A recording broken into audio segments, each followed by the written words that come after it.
NTV time, जनता की बात जनता के साथ।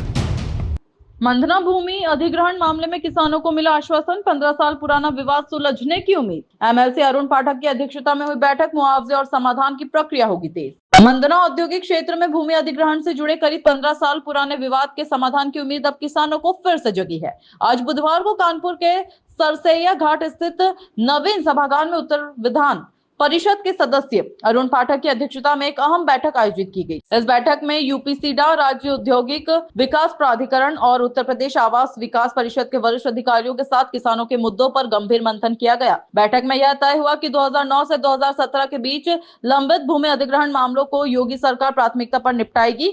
यूपीसीडा के अधिकारियों ने किसानों की समस्याओं पर विचार करते हुए एक समिति के गठन का निर्णय लिया है, जो किसानों से सीधा संवाद स्थापित करेगी और व्यवहारिक समाधान खोजेगी। अरुण पाठक ने बताया कि लखनऊ में आवास आयुक्त और संबंधित विभागीय अधिकारियों के साथ भी बैठक हो चुकी है, जहां मुख्यमंत्री योगी आदित्यनाथ द्वारा स्पष्ट निर्देश दिए गए कि मंधना भूमि विवाद को अब और लंबा न खींचा जाए। इसके तहत दोनों विभागों ने मंधना में अधिग्रहित जमीनों की रिपोर्ट प्रस्तुत की, लेकिन जब एमएलसी पाठक ने पूछा कि 15 वर्षों में कोई समाधान क्यों नहीं निकला, तो अधिकारी संतोषजनक जवाब नहीं दे सके। अब दोनों विभागों के अधिकारी क्षेत्र के किसानों से सीधे संवाद कर उनकी समस्याओं को समझेंगे और शीघ्र समाधान की दिशा में कदम बढ़ाएंगे।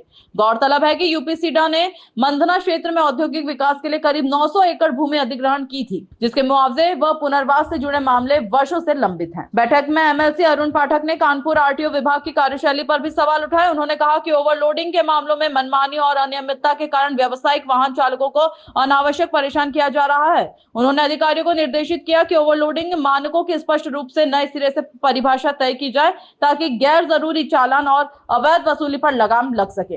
इस बैठक के बाद किसानों और व्यापारियों दोनों वर्गों में समाधान की नई उम्मीद देखी जा रही है। किसानों को अब लंबे समय से अटकी जमीन के उचित मुआवजे की राह आसान लग रही है। आइए सुनिए अरुण पाठक एमएलसी ने क्या कहा। एनटीवी टाइम के लिए विशाल सैनी की खास रिपोर्ट। औद्योगिक क्षेत्र है जो यूपी सीडा के अंतर्गत था और वहाँ पर आवास विकास से भी भूमि अधिग्रहण की थी। उससे संबंधित जो वहाँ के किसान स्थानीय लोग हैं, लगभग 10 वर्ष पूर्व आवास विकास ने और आज से लगभग 16 वर्ष पहले यूपी सीडा ने वहाँ पे भूमि अधिग्रहण की थी।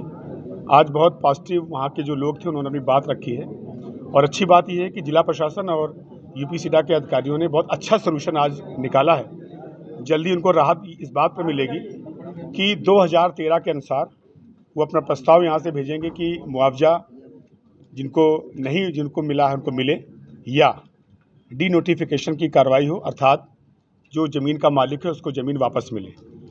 लगभग इन्हीं दो मुद्दों के आधार पर वहाँ के किसान और वहाँ के क्षेत्र के लोग ये अपनी मांग कर रहे थे। आदरणीय मुख्यमंत्री योगी जी के शासन में ये शासन किसानों के साथ है। ये शासन उन लोगों के साथ है जिनको लगभग 2009 से लेकर 2017 तक न्याय नहीं मिल पाया था। अब इस सरकार में न्याय मिलेगा, ऐसी उम्मीद भी जगी है। और अच्छी बात यह है कि 4 प्रकार के जो केस थे, संबंधित अधिकारी जो यूपी सीडा के एडिशनल सीईओ आए उन्होंने बताया, बहुत पॉजिटिव तरीके से किसानों का पक्ष लेते हुए अपना प्रस्ताव बनाकर शासन को भेज रहे हैं। आरटीओ को लेकर कुछ गाइडेंस जारी की आपने? आरटीओ में आरटीओ से जो परिवहन से संबंधित और ख़ास तौर से जो आम जनमानस है उनके द्वारा वहाँ पर जो सुविधाएं जनहित में होनी चाहिए, जैसे गाड़ियों का फिटनेस का है, गाड़ियों के रजिस्ट्रेशन का है, लाइसेंस का है, इसकी एक निश्चित समय सीमा है। उस निश्चित समय सीमा के अंतर्गत वो सभी जन सुविधाएँ जन सामान्य को मिलनी चाहिए, वो इश्योर करके गए हैं और 15 दिन में उनकी कार्य प्रणाली के में सुधार भी आपको दिखाई पड़ेगा, ऐसी आशा है। जो पिछले जिलाधिकारी थे उन्होंने तमाम प्रयास किए थे कि आरटीओ से दलाल का वर्चस्व खत्म हो जाए, कुछ हद तक कामयाबी हुए थे, दोबारा फिर से नहीं, कुछ हद तक तो मैं ये कह सकता हूँ कि पूरी तरह वो भी कामयाब थे और वर्तमान भी कामयाब हैं। समस्या वहाँ पर दलालों की एक भी नहीं आई है। किसी भी यहाँ जो प्रार्थी आपने देखे होंगे, किसी ने भी ये नहीं कहा कि मैं किसी दलाल के माध्यम से काम कराने गया। वो स्व काम कराने गए। काम का जो ड्यूरेशन तय है वो ड्यूरेशन में काम पूरा हो, आदमी का जो डिपार्टमेंट का जो व्यवहार दोस्ताना हो और आदमी महसूस करे कि जीरो टॉलरेंस के आधार पर ही सरकार काम कर रही है। भैया आपने कहा कि 80,000 रुपये पर मंथ पे वो रह रहे हैं किराए पर, ये जो आपने बहुत बड़ी बात कही, इसकी की कोई जांच? नहीं, मैंने ये नहीं कहा। मैंने ये कहा कि कुछ अधिकारी ऐसे होते हैं जो बहुत महंगे किराए पर रहते हैं और आरओ की वहाँ पर जो उसकी सर्विस है वो भी नहीं हो रही है, उसको जरूर करवाएं ये, और जनहित में उनको पानी की व्यवस्था हो, इस गर्मी में उनको छाएँ मिले।